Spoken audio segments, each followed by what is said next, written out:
वासुदेव नगर नाम का एक हरा भरा गांव था। बाहर से देखने में यह गांव बहुत ही सुंदर लगता था, लेकिन इसी गांव के लोगों पर बहुत संकट छाया हुआ था। वासुदेव नगर में एक भी अमीर आदमी नहीं था। सभी लोग गरीबों वाली जिंदगी जी रहे थे। कभी कभी तो ऐसा होता था कि गांव वाले मिट्टी की रोटी बनाकर उसे खाया करते थे, और कभी कभी तो खाना न मिलने पर किसी किसी आदमी की जान चली जाती थी। और उसका एक ही कारण था, भुल्ला बदमाश। भुल्ला बदमाश हर हफ्ते गांव में डकैती डालने आता था और बोलता, चलो चलो गांव वालों, इस हफ्ते जितने भी पैसे तुम लोगों ने कमाए हैं वो सब पैसे यहाँ पर लाकर रख दो। अगर कोई आदमी उसका विरोध करता तो भुल्ला बदमाश उसे पूरे गांव वालों के सामने अपनी बंदूक से उड़ा देता था। सभी गांव वालों के अंदर भुल्ला बदमाश का खौफ बैठा हुआ था। वासुदेव नगर गांव में ही एक बेहद गरीब परिवार रहता था, जिसमें कुल 2 लोग रहा करते थे, एक छेना और उसके पापा रामू। वो दोनों भी बहुत गरीबी से जूझ रहे थे। रामू हर सुबह अपने छोटे से खेत में खेती करने जाता था, और उसी से जितने भी पैसे मिलते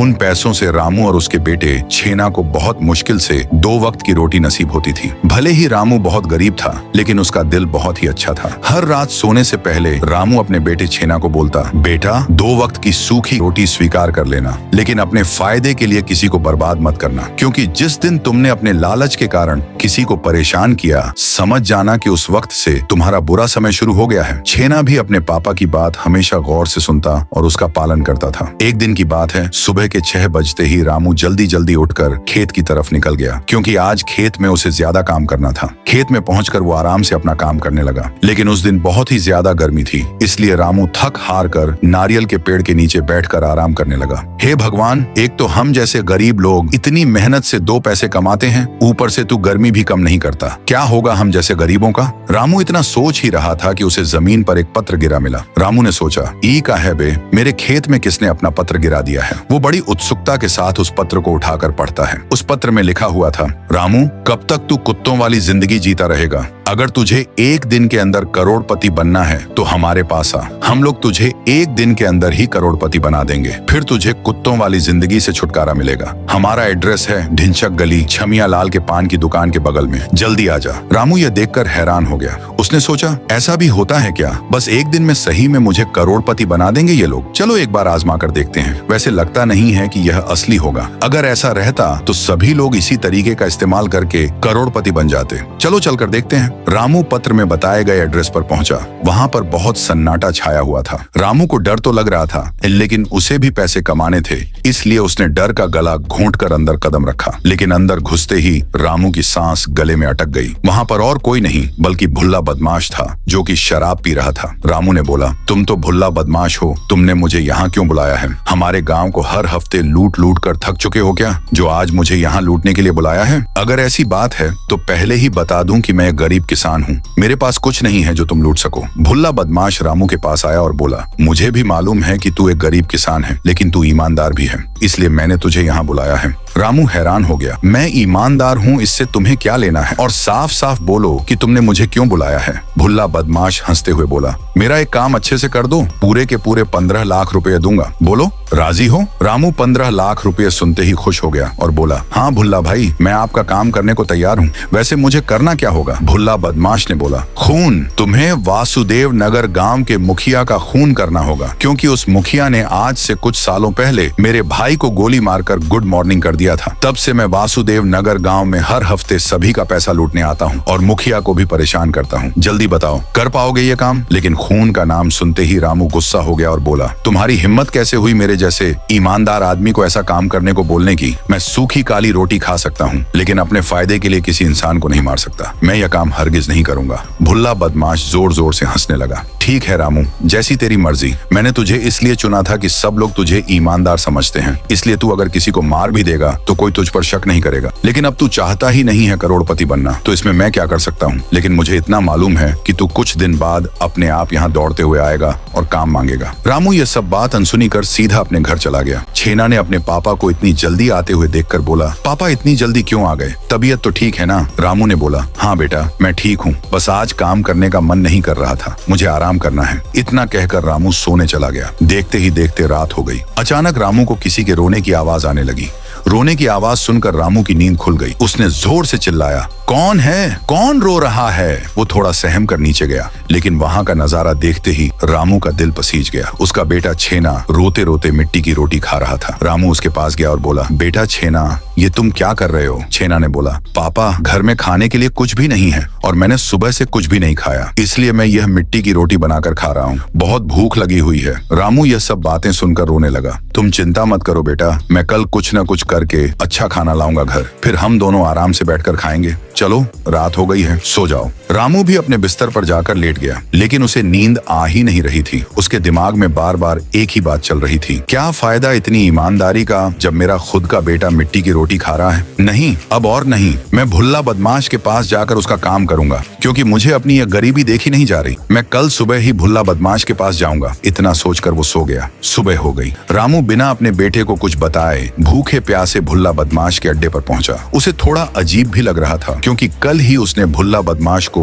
बुरा भला बोलकर उसके काम को ठुकराया था और आज वह उसके पास वही काम मांगने जा रहा था। लेकिन हिम्मत करके वो अंदर गया। भुल्ला बदमाश आराम से शराब पी रहा था। रामू ने गिड़गिड़ाते हुए बोला, भुल्ला भाई, मैं आपका काम करने के लिए तैयार हूँ। मैं गाँव के मुखिया को मारूंगा, बस मुझे 15 लाख रुपए दे देना। भुल्ला जोर जोर से हंसने लगा। सुना तुम लोगों ने, इसे मेरा काम करना है। कल तो ये बड़ा ईमानदार बनकर यहाँ से ज्ञान देकर गया था और आज मेरे सामने गिड़गिड़ा रहा है। मैंने बोला था कि पक्का तू मेरे पास काम मांगने आएगा, लेकिन मुझे यह नहीं पता था कि तू इतनी जल्दी अपनी बात से पलट जाएगा। चल, देर से आए दुरुस्त आए। कम से कम तुझे समझ में तो आया कि आज के जमाने में ईमानदार बनकर कुछ हासिल नहीं होता। चल, ये बंदूक पकड़। इसी बंदूक से आज रात तुझे मुखिया के घर में घुसकर उसका गुड मॉर्निंग करना है। और हाँ, जितनी जल्दी हो सके काम खत्म करके वहाँ से भाग जाना, क्योंकि अगर इसमें मेरा नाम आया तो जेल जाने से पहले मैं तुझे भी मरोड़ दूंगा। समझा क्या? रामू ने कहा, ठीक है, आज रात मैं आपका काम कर दूंगा, बस मेरे पैसे तैयार रखना। इतना कहकर रामू वहाँ से चला गया। वह रात होने का इंतजार करने लगा। इधर छेना बहुत परेशान हो रहा था। आखिर मेरे पापा कहाँ गए? सुबह से उनको नहीं देखा है। चलो उनके खेत जाकर देखता हूँ। लेकिन खेत पहुंचकर देखने पर भी वहाँ रामू नहीं था। छेना जोर जोर से रोने लगा। उसे ऐसा लग रहा था कि गरीबी के कारण उसके पापा ने कुछ गलत कदम उठा लिया है। उसने पूरे गाँव में अपने पापा को खोजना शुरू कर दिया। देखते ही देखते सूरज ढल गया और रात हो गई, लेकिन छेना को रामू कहीं नहीं दिखा। उसने हार मान ली और अपने घर में आकर रोने लगा। लेकिन उसे पता ही नहीं था कि उसका बाप अब एक खूनी बन चुका है, जो आज रात गांव के मुखिया का गेम बजाने वाला है। जैसे ही देर रात हुई, रामू चुपके से मुखिया के घर में घुस गया। मुखिया जी अपने कमरे में आराम से सो रहे थे। रामू के हाथ थरथरा रहे थे, लेकिन गरीबी से परेशान होकर उसने गोली चला दी और वहां से भाग गया। मुखिया बिस्तर पर ही तड़प तड़प कर मर गया। इधर रामू ने भुल्ला बदमाश के पास जाकर उसे गुड न्यूज दी। भुल्ला को जैसे ही पता चला कि मुखिया जी का खेल खत्म हो चुका है, वो जोर जोर से नाचने लगा। उसने खुशी से बोला, मुझे लग तो नहीं रहा था कि तू इतना बड़ा काम इतनी जल्दी और आसानी से कर देगा, लेकिन तूने एक ही रात में पूरा काम निपटा दिया। वैसे तुझे किसी ने देखा तो नहीं मुखिया को मारते हुए? रामू ने बोला, नहीं भुल्ला भाई, मुझे किसी ने नहीं देखा। आप जल्दी से मेरे 15 लाख रुपए दे दो, क्योंकि मेरा बेटा घर में बहुत परेशान हो रहा होगा। भुल्ला भाई ने पूरे के पूरे 15 लाख रुपए रामू को दिए। पैसे लेकर रामू सीधा अपने घर पहुंचा। वहां पहुंचकर उसने देखा कि उसके बेटे छेना का रो रो कर बुरा हाल हो चुका है। रामू ने बोला, चिंता मत कर बेटे, मैं आ चुका हूं और खुशखबरी भी लाया हूं। अब हम लोग गरीब नहीं रहे, हम लोग अब लाखों में खेलेंगे। अपने पापा को देखकर छेना जोर जोर से कूदने लगा और बोला, पापा, आप आ गए। मैंने पूरा दिन आपको खोजा, लेकिन आप मिले ही नहीं। वैसे आपको इतने सारे पैसे कहाँ से मिले? रामू ने बात को काट दिया और बोला, तू वो सब छोड़, चल आज हम लोग बाहर बहुत बड़े ढाबा में खाना खाएंगे। छेना ने रामू से फिर पैसे के बारे में नहीं पूछा और सीधा ढाबा में खाना खाने के लिए चल दिया। बहुत दिन बीत गए। रामू ने खेत जाना भी बंद कर दिया था। बस पूरे दिन घर में बैठकर दोनों बाप बेटे बढ़िया बढ़िया खाना खाते थे। एक तरफ गांव में मुखिया जी की हत्या का मातम छाया हुआ था और इधर रामू और छेना मौज मस्ती कर रहे थे। लेकिन अभी तक रोज सोने से पहले छेना के दिमाग में ये बात आती थी, आखिर मेरे पापा के पास अचानक से इतने पैसे आए कहाँ से? और ये बात मैं जब भी पूछता हूँ तो मेरे पापा बात क्यों पलट देते हैं? ऐसे ही चलता रहा। लेकिन 2 महीने बाद रामू के सारे 15 लाख रुपए खत्म हो गए। इतनी जल्दी उसने मौज मस्ती में पूरे पैसे खत्म कर दिए थे। लेकिन उसे फिर से भुल्ला बदमाश की याद आती है। उसने सोचा, टेंशन क्यों लेना, जब भुल्ला बदमाश है उसी के पास जाकर फिर किसी का गेम बजाने का काम लेता हूँ। फिर जो पैसे मिलेंगे उससे मैं अय्याशी करूंगा। अपनी तो लाइफ सेट है भिड़ू। वह तुरंत भुल्ला बदमाश के अड्डे जाने के लिए निकल गया। लेकिन इस बार उसके बेटे छेना ने उसे देख लिया था। उसने भी अपने पापा का पीछा करना शुरू कर दिया। रास्ते में छेना सोचते हुए जा रहा था, आज देखता हूँ आखिर मेरे पापा जाते कहाँ हैं पैसे लेने। बहुत देर बाद रामू भुल्ला बदमाश के अड्डे पर पहुंचा और सीधा अंदर घुस गया। उसके साथ साथ छेना भी वहां तक आ गया था और छुप छुप के देखने लगा कि आखिर हो क्या रहा है। रामू भुल्ला के पास जाकर बोला, प्रणाम भुल्ला भाई, मैं याद हूं ना जिसने मुखिया जी का गेम बजाया था। भुल्ला ने बोला, अरे हाँ याद है, तुम्हें कैसे भूल सकता हूँ, लेकिन अब क्यों आए हो यहाँ? मुखिया जी को मारकर जो पैसे मिले थे वो खत्म हो गए क्या? फिर से किसी को टपकाने का काम मांगने आए हो ना? रामू हंसते हुए बोला, आप तो बहुत समझदार लगते हो। चलो, जब सब कुछ समझ ही चुके हो तो नया काम दो जिससे मुझे बहुत सारे पैसे मिले।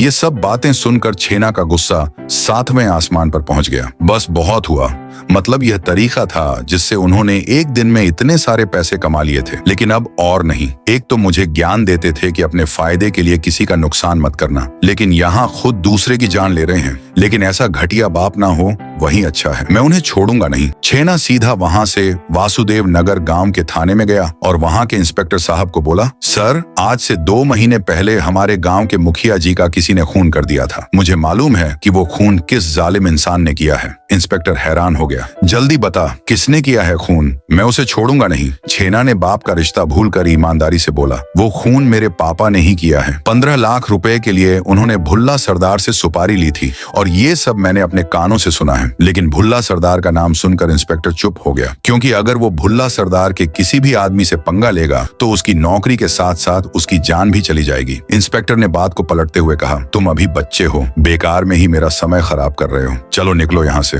वरना तुम्हें ही अंदर कर दूंगा। छेना सब समझ चुका था कि इंस्पेक्टर भुल्ला का नाम सुनकर डर चुका है। वह चुपचाप वहां से निकल गया और सीधा वासुदेव नगर गांव के बीचों बीच जाकर सभी को इकट्ठा किया और रोते हुए बोला, गांव वालों, आपको पता ही होगा कि भुल्ला बदमाश कितना खतरनाक और बेशर्म गुंडा है जो हर हफ्ते हमें लूट कर चला जाता है। उस गुंडे ने मेरे ईमानदार बाप को भी एक खूनी बना दिया है। पैसों का लालच देकर भुल्ला बदमाश ने मेरे पापा से इस गांव के मुखिया का खून करवाया है, लेकिन अब और नहीं। कब तक हम लोग उससे डरते रहेंगे और भूखे मरेंगे? अब हमें अपने हक के लिए आवाज उठाना होगा। चलो चलते हैं भुल्ला बदमाश के अड्डे पर, मुझे उसका अड्डा मालूम चल गया है। गांव वालों ने भी गुस्से भरे अंदाज में चिल्लाया, बस बहुत हुआ इस भुल्ला बदमाश का, अब हम लोग इसे नहीं छोड़ेंगे। छेना सभी गांव वालों को भुल्ला बदमाश के अड्डे के बाहर ले आया और खुद भी आगे खड़ा हो गया। इधर छेना का बाप रामू भुल्ला बदमाश से किसी नए आदमी का गेम बजाने की सुपारी लेकर बाहर निकला, लेकिन चारों तरफ वासुदेव नगर गांव के लोगों की भीड़ लगी हुई थी। सभी लोग बहुत गुस्से में दिख रहे थे। तभी भीड़ की आवाज सुनकर भुल्ला बदमाश भी बाहर निकला और बोला, तुम भिखारी लोग यहाँ तक कैसे पहुँचे? चलो निकलो यहाँ से, वरना मैं गोली चला दूंगा। भीड़ में से छेना बाहर निकला और बोला, गोली चलाकर तुम ज्यादा से ज्यादा 5 लोगों को मार सकते हो, लेकिन आज यहाँ हजारों लोग मौजूद हैं, आज तुम नहीं बच सकते। आज तुम्हारा आखिरी दिन है, इसलिए भलाई इसी में है कि तुम माफी मांग लो, वरना तुम गांव वालों का गुस्सा देख ही सकते हो। भुल्ला बदमाश समझ चुका था कि गांव वाले अब समझदार बन चुके हैं और उन्हें अब डर नहीं लग रहा है। उसने चुपचाप बंदूक नीचे रख दी और बोला, मुझे माफ कर दो, मुझसे बहुत बड़ी गलती हो गई। रामू भी अपने बेटे से माफी मांगने लगा, बेटा मुझे माफ कर दे, मैं पैसों के चक्कर में अंधा हो चुका था, इसलिए मैंने मुखिया का खून किया था। लेकिन छेना अब उनको माफ करने वाला नहीं था। छेना ने साफ साफ बोल दिया, अब सारे गांव वाले मिलकर तुम दोनों का वो हाल करेंगे जो तुम लोगों ने कभी सोचा नहीं होगा। सभी गांव वालों ने वासुदेव नगर के बीचों बीच उन दोनों को पेड़ से बांध दिया और सभी लोगों ने चिल्लाकर कहा, अब जब तक तुम दोनों भूखे प्यासे मर नहीं जाते तब तक तुम लोग यहीं पर बंधे रहोगे। 2 दिन बाद पेड़ में बंधे बंधे और भूखे प्यासे उन दोनों की वहीं मृत्यु हो गई। उस दिन के बाद से वासुदेव नगर गांव में बहुत खुशी छा गई, क्योंकि अब उन्हें लूटने वाला कोई नहीं था और रामू का बेटा छेना भी अकेले रहना सीख चुका था। वह अपने पापा के पुराने खेत में काम करके आराम से 2 वक्त की रोटी खाकर खुश रहने लगा।